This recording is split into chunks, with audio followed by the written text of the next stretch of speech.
Hello children, it's Grandpa Joe again, and this video I want to talk about, how our dad treated us as his servants. So we were always at his beck and call, and I talked in another video where he would, snap his fingers and he expected all eyes to turn to him to see what it was that he wanted. Okay? But it went, beyond that. Okay? So when he would come home, he expected dinner to be on the table, and not to say that that's anything bad, but if it wasn't, then it was, a screaming match at the very least, and likely, he's going to slap around mom some because she didn't have dinner ready. Okay. And then after dinner, he would take off all of his clothes and lay on the couch. Okay. So he'd be sitting there in his tidy whities to watch TV. And then it would be time for a Coke. Now, when he sat down at that table to eat, he didn't get up for anything. If there was anything he wanted, somebody else got up and gave it to him. Where's the salt? You'd get up and you'd pass him the salt. Where's this? Where's that? You'd get up and I need some more ice in my glass. He just barking out commands, right? And we're like a ultra waitress waiting on him. It's mostly my mom, but the kids too. At the dinner table, he would order around. You go get this, get that. I need this. Where's this? Where's that? I need butter for my bread. Whatever. And he'd complain about the fact that it wasn't already there, that he could just start using it. But and he would have other people do stuff for him, like when he'd ask for the butter to butter his bread, he'd get me, my sister, to do it for him, right? So he wouldn't butter his own bread. He'd hand it, you here, take this bread, give me a piece of buttered bread. So we'd butter up the bread and give it to him, or biscuits or cornbread or whatever, right? We'd do the buttering for him, or whatever it was. Besides cutting his food for him, somebody else did. So he never got up from the table to get anything. Somebody always was there to bring whatever he needed. And then he would take off all of his clothes and his tidy whities and go sit and watch TV. And then he always had to have a Pepsi there, right? Now, he was very particular about his Pepsi. You couldn't just pour a Pepsi and give it to him, or you'd get slapped, right? Because he didn't want any foam on the soda, and he didn't want it to be flat. So you had to pour it super slow. And he generally had me do it because, I'd pour it so slow that the stream would wriggle down the glass. Okay, so it wouldn't just pour straight down. It would go back and forth. It'd take about 3 minutes to pour the drink. Okay, so like a 12-ounce can. It'd take me 3 minutes to pour that out into a glass for him. Okay, and so he said he wanted it to be fizzing at the top and tickling his nose when he drank it. And if you didn't do it right, then you had to pour that out and get him another one, and you're going to get kicked or slapped for it. And then it's, time to rub his feet. So it was generally me, but sometimes he made my sister or my mom do it. But it's go down at his feet and rub his feet, right? So you would rub his feet for like 10 minutes or more, until he was satisfied that, that his feet were rubbed enough. And then it's, snapping of the fingers, anything he wants. So we didn't have a remote control TV. So whenever it was time, needed a channel change, he'd snap his fingers and somebody have to, go change the channel. Change it to this channel, and he would be, and you have UHF, so sometimes you'd have to dial it in, right? It wasn't like modern television. You have to kind of dial it in to get the best signal. So he'd be complaining about you weren't doing it right while you were trying to adjust the same. Turn it more to the right. What are you turn it this way? Yeah, and he's screaming the whole time about if the channel didn't come in perfect. He'd be complaining about it. And then so you're trying to get this channel in, and he's upset because it's not coming in. He's yelling at you. and it's, maybe it's rain, whatever. The channel's just not coming in, and then it's like, well, go get something antenna to put on that so that the thing will come in, right? So now you got to go find a thing, and everything was like that, right? He didn't do stuff when it was time to get dressed. Bring me my socks. Bring me my shoes. Bring me my check. So you brought everything to him like you're a butler, right? He didn't get up and do anything. He didn't move from where he was sitting. Everything was brought to him. That was the expectation. And if he didn't get what he wanted when he wanted, then somebody's going to take a beating for it. And it was that way with everything. And he did this, not just at home, but everywhere. He was the same. We were his servants. We were there to provide him with whatever he want, and clean up after him. So if he'd, blow his nose, first of all, you had to bring him the tissue, and then he'd blow his nose and throw it on the floor, and then it was up, then you had to come and pick it up and throw it away. So he didn't do anything for himself other than get up to go to the bathroom. That was it. Everything else was brought to him, done for him, to his particular, way of having it done.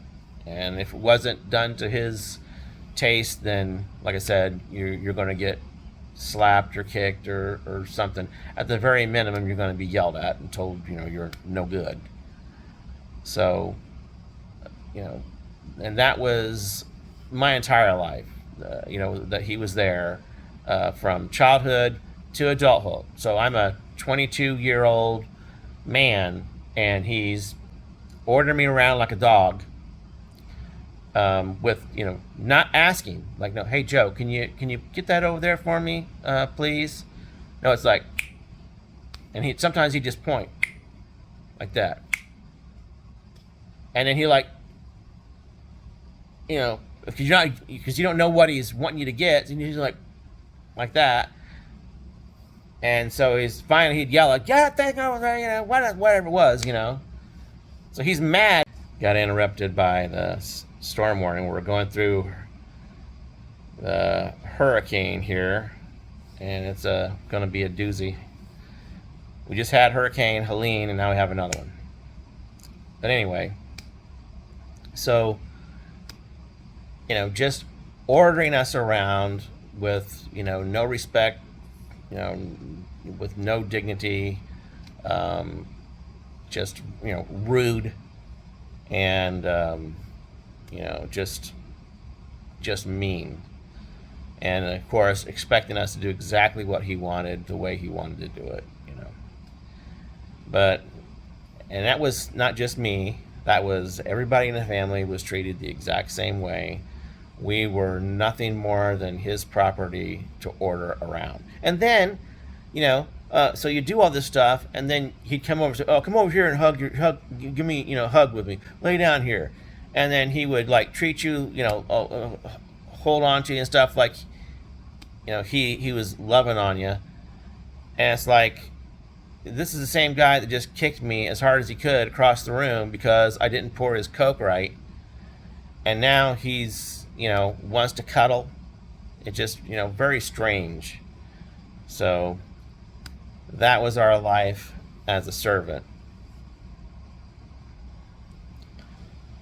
And the title of the video is Darby Has No Clothes. For a reason. I just talked about us being treated like a servant, like Darby. That movie, Darby actually had it a lot easier than we did, okay? But that's the way he treated us. He treated us like that guy did that elf in the movie. Slapping us, hitting us with stuff, ordering us around. And that kind of disrespectful way, okay? That's the way my dad treated each and every one of us, in that way. And, in the movie, Darby had no clothes. Because if you gave him clothes, then he'd be free, right? Well, that's another topic here. It's one of those things where it's good enough for who it's for. So my dad always wanted to have the best clothing for, to match whoever he was associating with. So when we were in Florida, the guys there were, they were, Southern guys, so they were Western style shirts, jeans, and boots, right? So, but he had to have the best. So he had Western style shirts with pearl buttons. They were Levi's jeans, so that wasn't very much. But the boots, he had $200 boots and a belt with the fancy big belt buckle. The belt buckle itself was probably $30. And then a hand-tooled wallet made out of snake skin or some kind of lizard thing. And then he had a Stetson hat, and of course those are super expensive. But he had one of the best one of those. So his outfit that he went to work in was, over $500 for everything. So that's how he dressed. And, of course he went to church and he had to preach. So he had a bunch of different suits too, right? To preach in. So he was always in wearing good, expensive clothing. And this was before cell phones, before any of that stuff. This is the late 70s, early 80s. He wanted a phone in his car, in his truck. So he was paying some, ridiculous, ungodly price, right? So, a normal phone call would cost like $100, right? But, I need this because I don't want to miss any business. So I need to have a phone in my truck. And nobody had a phone in their truck. I don't know anybody else in town that had a phone in their truck. Somebody must have, because he had to have one too. So he's spending all this money on himself to look good, to look right, and to appear that he's successful. In the meantime, my mom and my sister were not allowed to buy dresses. Okay? My mother could sew, and so my mother and my sister, they sewed their own clothing. So they didn't have any new dresses. They didn't buy any new dresses. They might buy a slip, and they would buy underwear and bras, but no dresses. They had to make their own dresses or any other kind of clothing, or outdoor clothing like culottes or any other kind of blouse. They made it themselves. They didn't buy anything. He didn't buy anything for her, and he would get extremely angry if they bought any type of dress at all. One thing I forgot to mention is that my mother and sister were not allowed to wear anything other than dresses. They could not wear pants. That was ungodly. So they had to wear what he wanted them to wear. They were not allowed to wear pants. And then shoes, you went to the cheap place, right? Payless or whatever, the cheapest thing you could get. Now, my mother didn't make any of my clothes. And so my clothes were ordered generally out of the Sears and Roebuck catalog, and I got whatever was the cheapest and was on sale. Okay? So I went to school wearing this. So this was the end of the era for bell-bottom jeans. But so they were super cheap. So that's what they bought for me was bell-bottom corduroys, because we were in a private school and you couldn't wear jeans. So I wore bell-bottom corduroys to school because they were $9 a pair. So, and then the cheapest shoes, whatever the cheapest, tennis shoes were. I don't think we were allowed to wear. I don't know if we were allowed to wear tennis shoes, but anyway, cheapest shoes you could buy. That's what I got. Okay, and then we didn't have birthdays.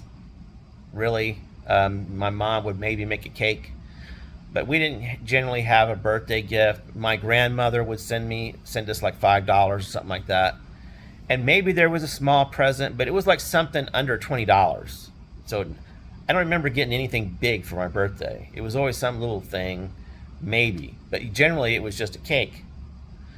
And then when Christmas time would roll around, okay, I don't remember hardly ever getting what we asked for Christmas, because it wasn't important. He wasn't going to spend the money. Now, when I was real little, I remember doing pretty well, okay, because that was when my mom and dad were both working at the factory. So, but even then, it was weird. Like one Christmas when I was real little, like probably 5 or 6, maybe not even that. I got a dune buggy, a gas-powered dune buggy, for Christmas. But I never played with it. He played with it, so he basically bought it for himself as a gift from me. And I never got to play with it. I don't even remember being able to touch it. But I remember him taking it outside and starting it up and playing with it. And then that was the last I remember seeing of it. But it was supposed to be a gift for me. And then, but otherwise I did okay. I remember I had Ricochet Racers, which is a really good toy. But I wanted smash up derby cars. So they was like these zip cars, right? And then you'd run them at each other, and the doors would fall off, the hood would fall off, like they'd fall all apart, right? Like they're crashed up, like a crash up derby kind of thing. And I always wanted those. And every Christmas I asked for them. And I finally got like one, but it was like a knockoff. I mean, it was one. First of all, you're supposed to have 2 cars. That was the idea, 2 cars, so that you could, 2 people could race towards each other and smash into each other. That was the whole point. Well, I got one car, and it was a Volkswagen, and the doors fell off. That's the only thing that came off of this one. The doors came off, and it ran into this little, like a made-up thing. So it had one thing to run into. So it was nothing like I wanted. And I always wanted, what was it? What do you call it? Evel Knievel, right? Evel Knievel motorcycle, right? But didn't get that, right? So all these toys that I wanted the most, never got them. And that's the way it always was. And Michelle, she lucked out. She'd get her Barbie doll stuff, all the time. But never got what I want because it, didn't want to spend the money. It wasn't important. It was always last minute deal shopping, right? That's what he wanted to do. It was always at the last minute, they would go Christmas shopping, and whatever was left, that's what we would get, right? So it's always like that. Like I remember Battlestar Galactica. I wanted this. They had these spaceships that shot missiles, and to me that was the coolest thing ever. I said, I want the Cylon thing. I want the Cylon one. I don't want the Viper one. I want the Cylon one. That's all I want for Christmas is that Cylon thing. Didn't get it. Instead, I got some. Because all of them sold out, right? Because they were a super popular toy. All of them sold out, and I ended up getting this land-based toy that was Battlestar Galactica that was never on the show. Never seen it on the show. It was some made-up toy that had Battlestar Galactica on it, but it shot missiles. So I was like, oh, okay, all right, nowhere close to what I wanted, but okay, I got something. And then some kid got choked on one of the missiles, so they stopped making it. So I couldn't asked for it next year because now they're gone. And then I wanted a Ricochet this other thing was I think it was called Ricochet Racers. I'm not sure what it was, but it was like a racetrack, slot race car, and the cars, you could hit a button and the car would turn around and go the opposite direction. So it was like a chase thing. So you had a cop car and like a sports car, and the cop would chase the sports car, and the whole object was to try the one person would be the chase vehicle, and the cop would chase him around trying to stop him, and the other person was trying to get away, right? Really cool. Oh man, I have to have this. Oh, please get this, please get this. And so I got it, but it was a knockoff. And it was, all the slot racing things had a transform that you plugged into the wall. Well, this had batteries, which means that it was underpowered, and the battery would run out in a couple hours, you know. And so I hardly ever got to play with it because you had to buy batteries all the time, right? And it was that way all the time. So it's so frustrating as a kid and never got what I wanted for Christmas because it wasn't important, It just, and I don't know if it's the same for other kids. And I was much more fortunate than many other kids, I'm sure, that didn't get anything at all for Christmas. But, it was just, we had enough money to do this stuff and just didn't get it. So everybody in our family besides him, was living using the cheapest clothes possible, and he was running around dressed to the nines. And it was that way with everything, like he went out and bought himself a brand new truck, right, to the max. And like he wasn't satisfied with the mufflers on it, so he went and had glass packs put on there so it'd sound real loud, right? And of course had the phone in the car. And for my mother, okay, he bought this beat up Bonneville, Pontiac Bonneville, from somebody that they knew from another church, and bought this thing, and it ran horribly, and it was constantly something wrong with the fuel tank, and it smelled of gas, so gas fumes inside the car all the time. It was either exhaust or something coming from a gas leak. And that's what my mom had to drive with no air conditioning. The air conditioning didn't work in it. And so, that's what she had to drive, this piece of crap. And that's the way it always was. It was the best for him, but for everybody else, nothing. He wasn't going to waste his money on some things that we wanted. But he's dang sure going to get whatever he wants, right? Christmas rolls around, you can be sure he's going to get whatever he wanted. But the rest of us, maybe not. And he was super petty and jealous too. It's like, because one year we were living in Indiana, we went to my grandparents, right? And I remember they bought us all kinds of toys. And it was the best Christmas ever, right?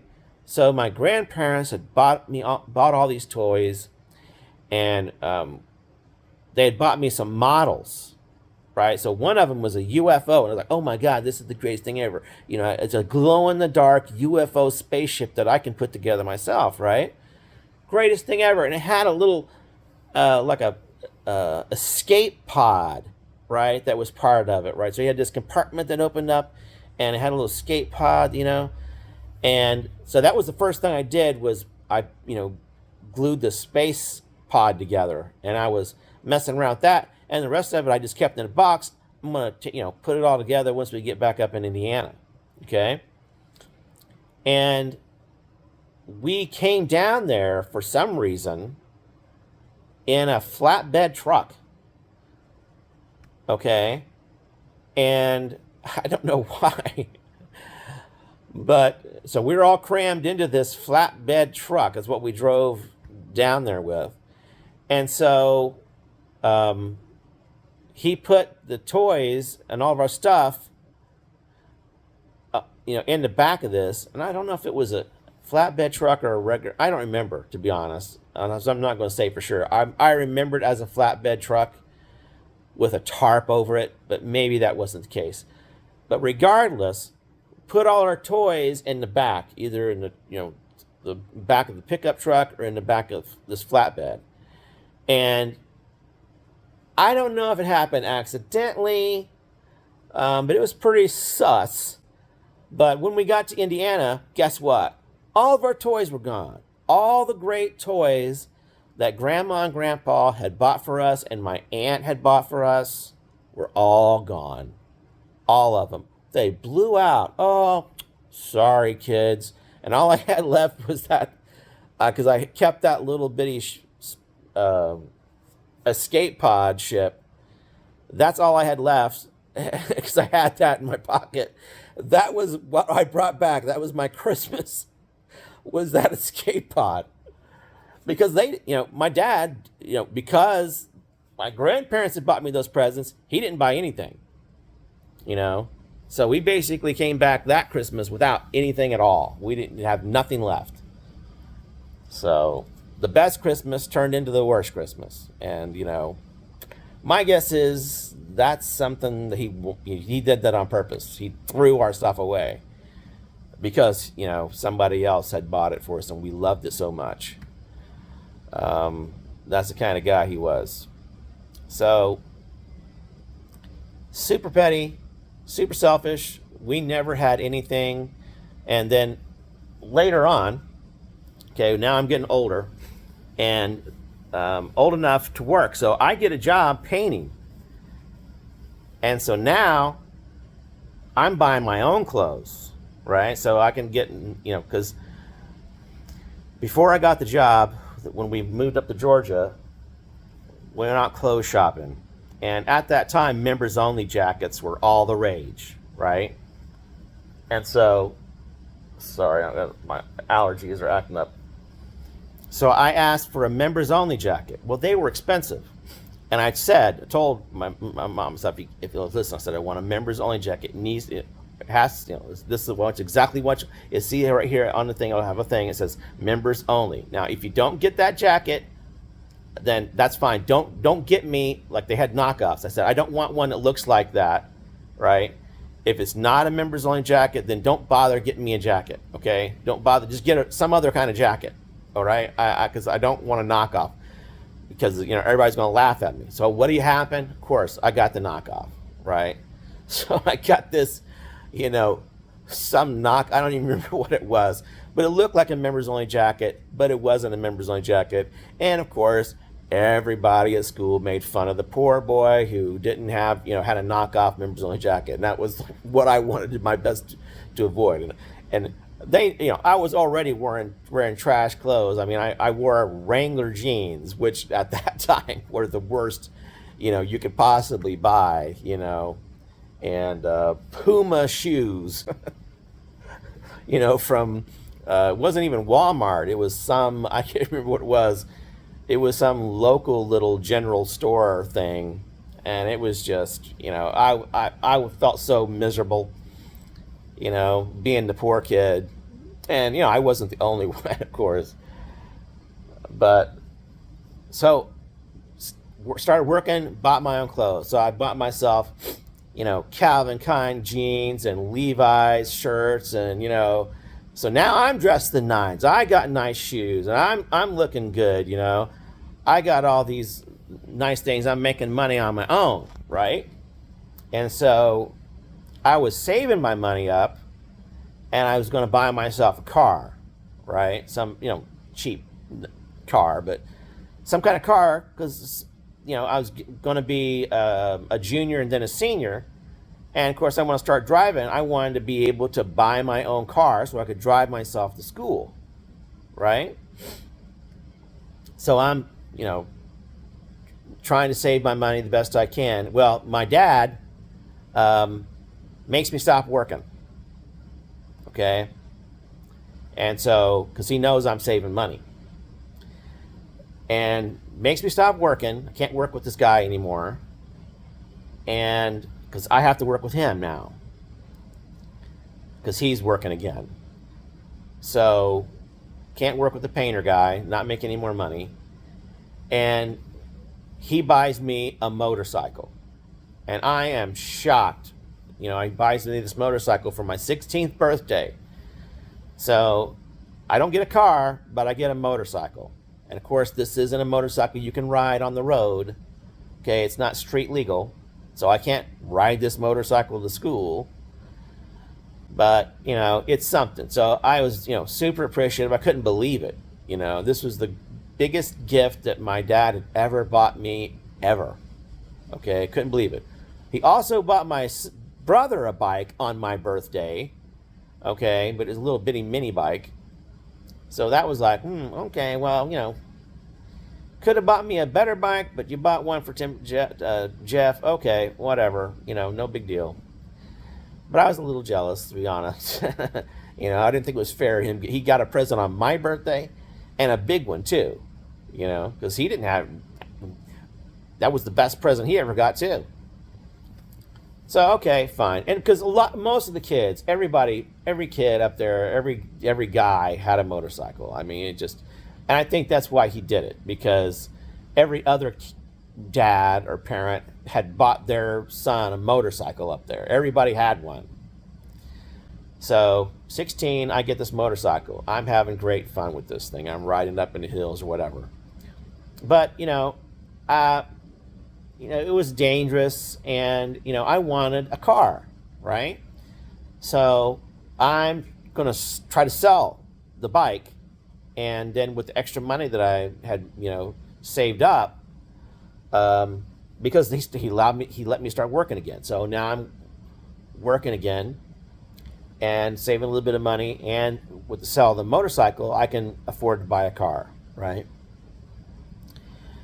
And I actually had an offer for $900 for the motorcycle. So it's used. I've had it for over a year, and had one of the guys, offer me $900 for it, one of the other boys. And so I'm like, yeah, okay, sure, I'll sell it to you. Well, my dad finds out. Says, are you trying to sell your motorcycle? And I'm like, yeah. I said, I wanted to sell it. I'm trying to buy a car. And he says, I didn't buy that motorcycle for you to sell it. And you can't just sell it like that, without my permission. He said, all this crap. And I was like, you're not going to sell that, especially not for no $900. I mean, that bike's worth a lot more than that. I said, no way you're going to sell that for $900. And I'm like, okay, all right, whatever. And so, like, 3 days later, I come home from working, and there's some guy with his kid, and the guy is riding around on my motorcycle. I'm like, well, what's going on here, And then I, go inside and get cleaned up and come back out, and the guy's gone with my motorcycle. And my dad walks in and is like, well, what was that guy here for? He says, oh, I sold your motorcycle. I got $800 for it. And of course, he kept the money. So I wasn't allowed to sell the motorcycle for $900, but he sold it without even asking me. After he told me I couldn't sell it, he sells it without even talking to me for $800 and keeps the money. Oh, listen, we got bills to pay, and we need the money, and you're not going to, you don't want the motorcycle anymore. You was going to sell it, so I went ahead and got rid, sold it so we could pay some bills. And it's like, he just mad that I was going to sell the motorcycle and wanted a car, and that he didn't want me to have, a car. Okay, because that meant freedom to drive around and do stuff, and that wasn't going to happen. So, didn't get a car, and never did get a car until I bought my own after he left. So, after all the work that I did for him, just couldn't get a break. And didn't have any control over my life even as an adult. Like, for example, college, right? Now, I wanted to go to college, and I wanted to be an aeronautical engineer. That was my goal. That's what I wanted to be. I wanted to design airframes. That was my dream job. Now, whether I could achieve that or not is beside the point. But there was a MacDill factory there in Atlanta, right? So there was a possibility. So that's what I wanted to do. I wanted to be an aeronautical engineer. And I told him, he's like, engineers don't make no money. He says, you can't go to school to be no engineer. You're not, that's a, that's a terrible idea. He says, you can't make no money. You need to be in business to make money. He says, so you need to go to business school. And I was like, well, I'm not interested in going to business school. I don't want to go to business school. And he goes, well, that's what you need to do. You need to go to business school. And I'm like, but I don't want to. He says, well, you need to go to business school. And he says, and then once you get out of business school, if you still want to go do something else, then then I'll help pay for that. Okay. If you get out of business school and then you want to go do some other schooling, then you can do that and I'll pay for it. Well, first of all, he didn't pay for any of my schooling. I had grants and the school loans that paid for all my tuition. And of course, I roomed and boarded at the house, but I worked my ass off. Okay. So it wasn't like he was giving me anything for free. And so I went to college and took business because that's what he said to do. And of course, when I got my degree, there was no more schooling. That's when he left. So he left when I graduated.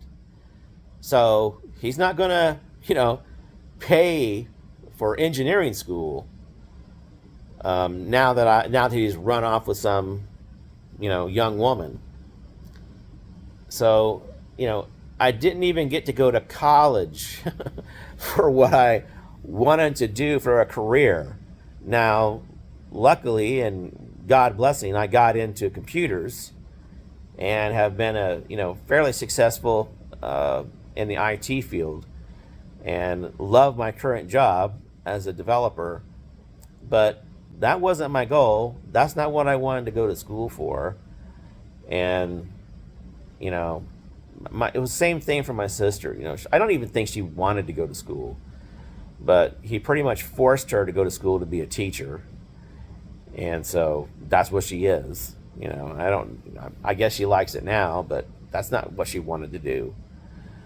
And that's the way it was for us. We had no control over our own lives or decision making, and we didn't have no freedom to go where we wanted to go or do what we wanted to do. Everything was evil. Like, for example, when I went to college, right, my dad told me, don't you go with any of these boys anywhere. They're going to take you to bars and stuff like that. You don't go there. You don't drink. You don't go to these places. He says, don't you go into a place with pool tables. So if you go to a restaurant and they go pool tables, you just turn right around and leave again. You're not going to go no place that has pool tables. Or it says these pinball machines. He says, they got pinball machines up there. He says, you stay away from that. Them arcade games and them pinball machines. He says, that's the devil. He says, I went in there into a store and they had one of them things and it said, this is Fireball.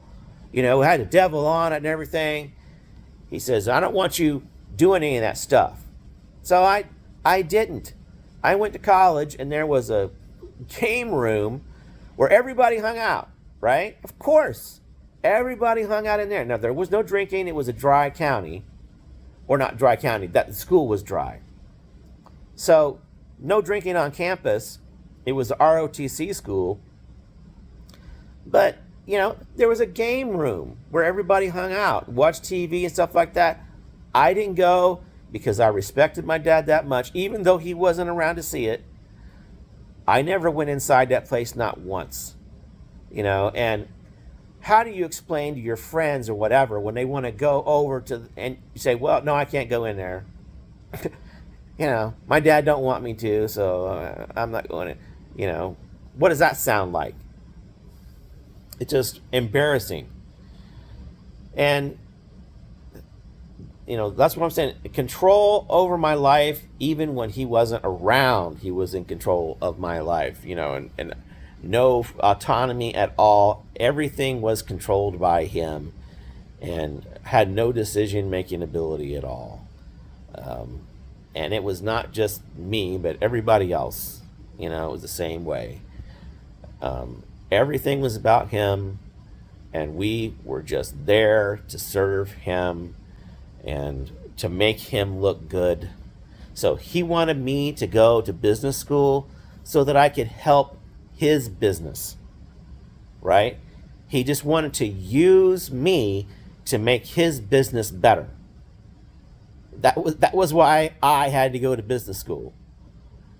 So, you know, everything was about him. He didn't care about what we wanted to do or our own desires. That didn't matter. What he wanted, that's what was important.